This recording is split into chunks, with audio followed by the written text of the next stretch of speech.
Valentina, over here. Obviously, we haven't seen you since, a year ago in your last fight against Alexa. We've since seen you on The Ultimate Fighter. So I guess, how's life been since that fight? It's coaching The Ultimate Fighter and now co-headlining this historic moment inside the Sphere. Yeah, it was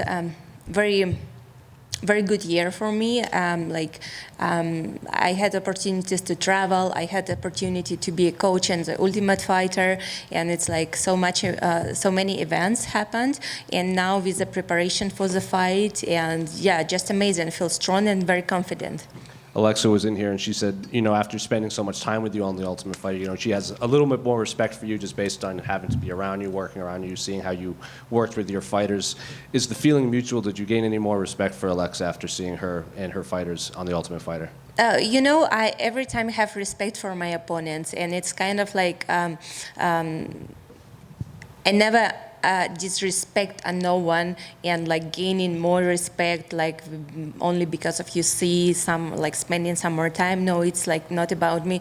I feel that I just know how hard is that to be martial artist, to train every day, and then to step in the octagon and fight. And this is by itself, this fact, it's already like so much respectable. And yeah, definitely, yeah, we spent so many time with Alexa. I probably could see her and her team more than I see my family during this year.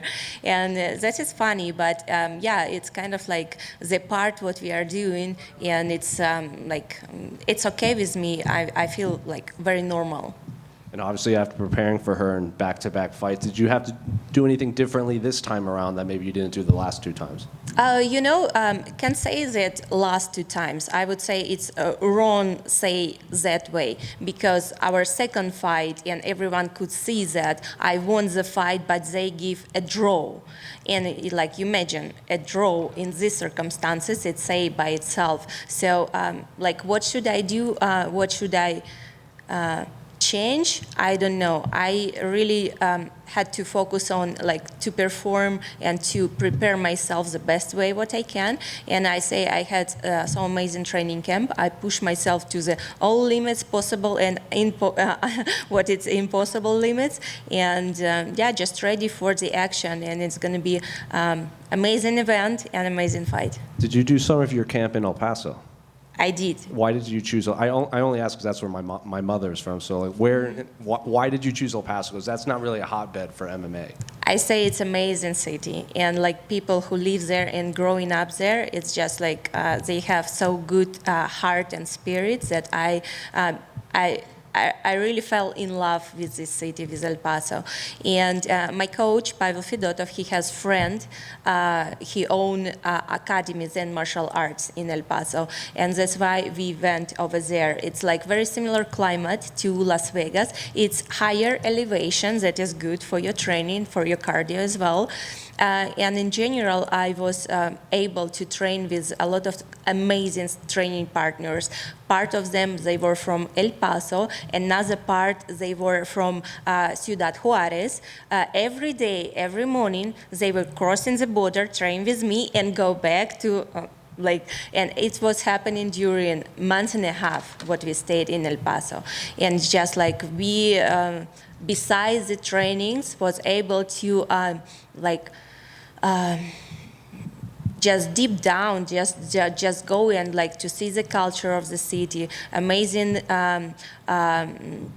river, and I would like spend like mostly my time in the river, and it's just so good. Is that a place you'll go back to for your camps, or because we know you travel a lot for your camps, but will El Paso kind of be a home base for you moving forward for camps? Oh, it's very hard to say because it's every time, it's all around. For example, for this fight, my training camp, it was divided on like a few locations. So we started like first we spent 2 months in Thailand in the Tiger Muay Thai. Then we traveled to Las Vegas. Here, one of my training partners, he has the biggest gym of Muay Thai, Andrada Muay Thai.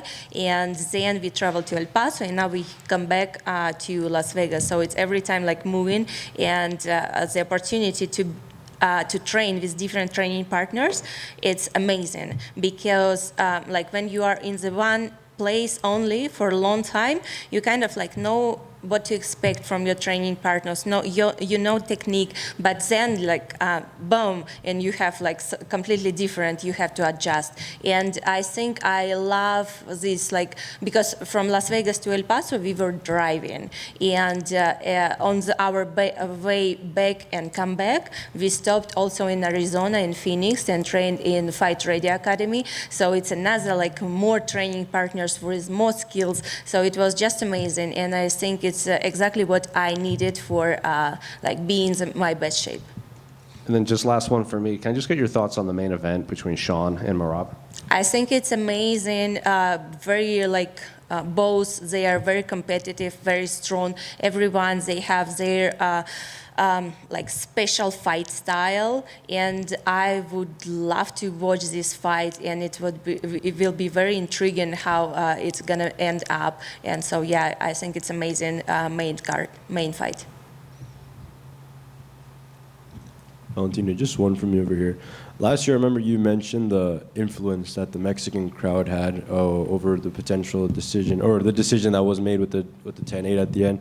Is that a concern you have going into this fight, given now it's going to be a pro-Mexican crowd again? The concern is like to finish the fight. This is number one, what is my head. It's like when to see the opportunity, yeah, to just do what you have to do, like 100% finish the fight. And you know, I've been in martial arts like for 31 years. I started when I was 5 years old to train. And definitely in all my career, I was fighting like so many places, so many different fighters. And they like in their home countries against, like when I had to fight not only against opponent, crowd, but I had World Muay Thai Championship where I had to not fight, but fight against the referee, because there was like woman referee who was actually like doing everything. I was fighting in the final with a Thai girl, and she was doing everything to like taking points from me and like to prohibit the permitted technique. So she invented that I cannot do it, but she was trying to do that. And no matter what, I won the fight. And you know, when she was raising my arm, she said, "You're very lucky," because what she was trying to do, it's never worked. For sure, and we've seen guys and girls from different career paths kind of stay in one region to compete and train out for most of their career. In your case, martial arts has taken you all over the world to not just compete and do other training sessions. So do you think that contributes to just the way you are now as a mixed martial artist, being able to diversify your skill set in different areas? Definitely. This is the like big part of my life, train and travel, be able to meet people who has the same passion for martial arts, but they were born in like extreme opposite side of the world. And this is definitely, it's who I am right now. It's because all of these things together. Valentina over here. Valentina, I think that when people break down the layoff for the fight, a lot of people think that the time between fights helps you the most because you've had such a long career, been champion, been in so many big fights. Do you agree with that this was probably better than it was for Alexa to have so much time between the last one? I don't know. It's like to compare, like, I don't know, it's better for me or better for her, but I think I know exactly it's good for me because I like after the injury and surgery, what I have from the last fight, I now like feeling back 100%, and I don't have this rush time when I like force myself like to go and train and not be able to do like 100%, to give 100% from me. So this is not about this case anymore because it spent enough time. I healed all the way up and ready for this amazing trilogy. I want to ask you about another big fight going on at flyweight. Someone you know that you're familiar with, Rose Namajunas, taking on Erin Blanchfield. Just what are your thoughts on that match? I think it's amazing fight between both very strong girls, and I think like with Rose we are training so many times. I know she's an amazing fighter, very skillful. Her like technique, it's just like very high level, and her feeling of the fight, it's the same, like it's a nature gifted. And we have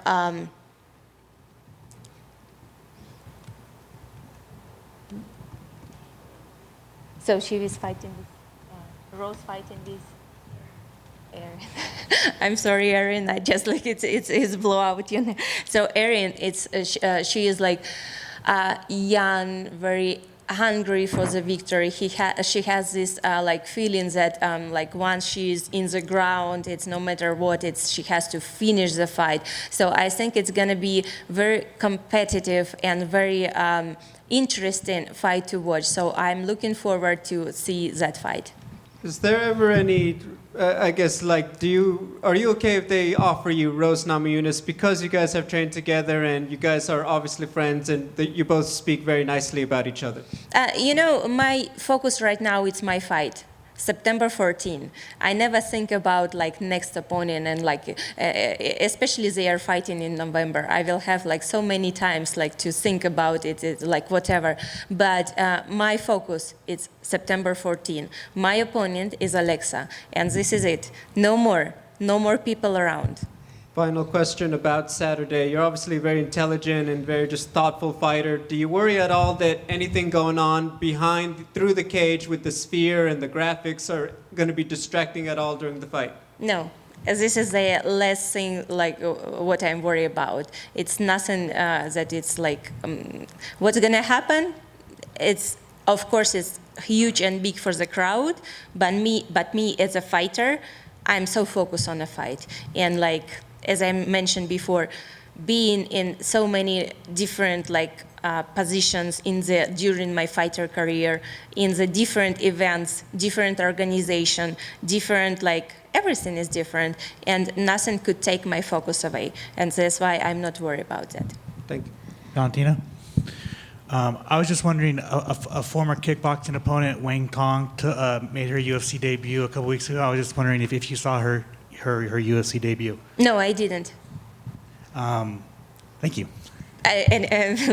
But I know what your question was. I didn't see her perform, but I was like, funny that it was like throwing some comments like, oh, there is a girl who won Valentina in kickboxing, and it is really funny because I tell you, when we fought, it was China, and back then and that year, like any foreign fighter who fought in China, they would say the same. To win Chinese opponent, you have to like not only knock out her, but knock out and make sure that she will be down for at least 30 minutes. Because if it would be just 5 minutes, they will bring her up. Just, are you ready? Are you ready? Go. And at the end, like they make you lose. Because if we compare judges of that organization in China with, for example, what happened in my last fight with Alexa, that judge would be an angel comparing to the judges in China in that time. Okay, cool. Thank you. Right in the back, Valentina. This is a historic event for UFC at the Sphere, and there are 6 women on this card. What has it meant for you in your career to be in these moments, to be a trailblazer for women in MMA? It's amazing. It's like, for me, it's everything, because as I mentioned, it's martial arts, it's my life, and have this opportunity to fight in that historical event. It's just big, it's a huge, but right now I'm in it's action still for me. It's not time to pause yourself and reflect on what you did. It's not time yet, because I'm doing things right now. That's why I'm moving forward. And I could say like maybe after like 5-10 years or whatever, like what does it really mean for me? But right now it's like, it's pure action for me. One more about your training. You mentioned you were in El Paso and there were training partners who were coming across the border. Did you intentionally want to go to that region to train with partners who were from Mexico? Actually, it was, first of all, as I mentioned, friend of my coach, Armando. He has a gym over there. It's very a similar climate to Las Vegas. It's altitude, so it's kind of like dry, and altitude is make same things what I'm gonna feel here in Las Vegas. And this is the primary circumstances, and you know, it's like, yeah, it's worked just good. It worked just perfect. Hola, ¿qué tal? ¿Cómo Hola. estás? ¿Te puedo preguntar en español? Claro. Perfecto. Alexa hablaba que ajustó el boxeo. ¿En los últimos días has ajustado algo diferente para esta noche? ¿Yo? Sí. Estuve trabajando de todo.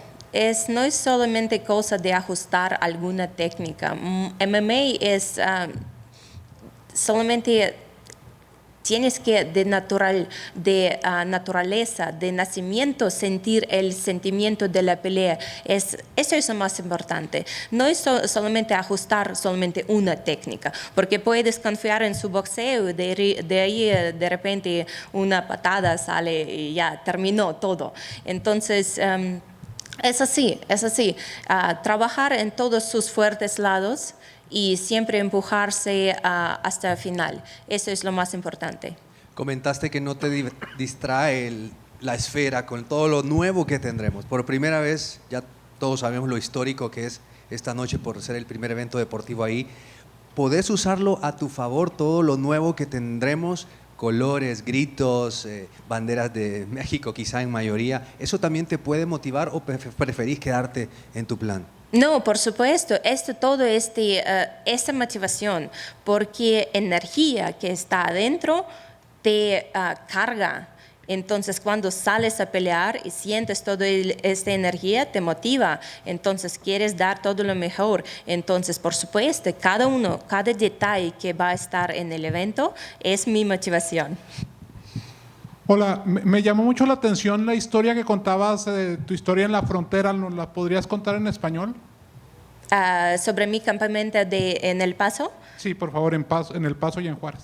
Sí, claro. Nosotros fuimos como 4 o 6 semanas antes de la pelea. Nosotros fuimos a El Paso para tener mi campamento aquí. Mi entrenador, maestro Pavel, él tiene amigo Armando, que su academia se llama Zen Martial Arts. Y sí, así es. Nosotros entrenamos con todos sparring partners de El Paso y también parte de Ciudad Juárez, que estaban todos los días cruzando la frontera para entrenar conmigo. Después regresando a la casa. Entonces, no sé, solamente toda esta energía y cultura que yo tenía de experiencia en El Paso me cargó con mucha fuerza y yo siento muy bien preparada para la pelea. Y esto obviamente mejora tu español, hace que tengas mejores relaciones con los mexicanos, y en una noche tan mexicana como esta, pues seguramente te motiva, ¿no? Mi relación con mexicanos siempre era excelente, nunca no ha malogrado, porque yo tengo muchos amigos de México DF, de Valle de Bravo, de Acapulco. Nosotros muchas veces viajamos a México y respeto mucho la cultura mexicana. Entonces, sí, por la vida, mi contrincante es de México, pero también en Muay Thai, en competencia de Muay Thai, he peleado tantas veces con peleadores de Tailandia, pero me lleva bien la cultura, me llama esta cultura. Y es lo mismo yo puedo decir sobre México. Entonces, sí, ustedes tienen muy excelentes peleadores, muy fuerte corazón y fuerza, pero este es deporte. Entonces, no es nada personal, es solamente una persona y otra persona. Nosotros peleamos de las dos. Nosotros no peleamos con toda la gente. Por eso yo no quiero que la gente confunden, traigan en esta rivalidad mucho más que es solamente rivalidad entre dos personas. По-английски и по-испански уже было. Давайте по-русски немножечко. Здравствуйте, Хорошо. Валентина. Здравствуйте. Вы казалось, не очень хотели принимать этот бой. И сама Алекса на презентации ночи в июне говорила, что вряд ли будет биться с вами. Что или кто в итоге повлияли на ваше решение драться на ночи? Немножко не так. Не то, что не хотела принимать этот бой. Я всегда готова принять любой бой против любого бойца. Хотели на ночи именно, да? На ночи UFC. И, конечно, это были обоснованные причины, почему. Но, допустим, если мы говорим о этом ивенте, это ночи UFC, это Riot Season, это UFC 306, то есть здесь уже это не просто как бы ночи UFC, это гораздо больше. Здесь больше international, больше интернациональных боев. Также main card это США против Грузии, то есть как бы да, много тематики мексиканской, но все же это не тот турнир, который можно назвать День независимости Мексики. Ну, кстати, День независимости Кыргызстана был как раз 31 августа. Все правильно. Так что турнир как раз между. Все правильно. День независимости Кыргызстана — это 31 августа. И, конечно, да, для меня это именно, как сказать, я буду отмечать именно независимость своей страны. Ну, кстати, ваш последний бой был тоже на ночи против Алексы, правда, Fight Night был. Насколько некомфортно было и насколько вы чувствовали, что вы не на своей, а на мексиканской территории? Нет, для меня нету никакой разницы. То есть за всю свою спортивную карьеру я провела поединки против бойцов в их стране, где были все трибуны заполнены болельщиками с другой стороны. То есть для меня это нет никакой разницы, где, когда, с кем драться. Но тот факт, что наш бой, прошлый бой, то есть я его выиграла. Все, кто могли посмотреть бой, все однозначно единого мнения. Но при этом, что я выиграла бой, дали ничью. То есть результат боя был ничья. И это говорит, то есть этот результат, он говорит сам за себя. То есть получается... Это уже в прошлом. Мы об этом сейчас даже не разговариваем. Сейчас я настроена для хорошего, отличного поединка, показать всю свою мощь, силу и скорость. И последнее от меня. Если вы выиграете в субботу вечером, есть ли шанс увидеть Шевченко Грассо 4? Если нету. Когда вы выиграете? А есть ли шанс увидеть Шевченко Грассо 4 или это последняя серия вашего мексиканского сериала? Вы знаете, я бы так не стала шутить, ваш мексиканский сериал или что-то такое. Я думаю, когда мы разговариваем о таких серьезных вещах, как MMA и поединки, здесь не очень уместно именно такие высказывания говорить. Но я скажу, что я настроена, мой фокус — это всегда бой в субботу. Допустим, сейчас у нас сентябрь 14, и я никогда не буду заглядывать вперед, что и как дальше, потому что мой фокус, он целенаправлен, он цельный, и он только на этот бой. А то, что будет проходить после этого боя, я буду думать уже сентябрь 15. Хорошего боя. Спасибо. Wow, Rush is so hard to understand. Nice to meet you, Nice to meet Mireli, from Brazil. Podemos hablar en español, ¿está bien, Valentina? Me gustaría mucho que hablases sobre una atleta muy joven, es Natalia Silva, es invicta y es de su división. ¿Tú conoces? Yo conozco a Natalia Silva por nombre, pero todavía no tenía oportunidad para ver sus peleas, pero sé que ella recién ha peleado con Jessica Andrade y ganó por decisión. Entonces, como usted dijo, es invicta. Entonces, es una peleadora joven, bien hambriente para ganar las peleas. Y sí, se habla por sí sola. Está bien, gracias. Gracias.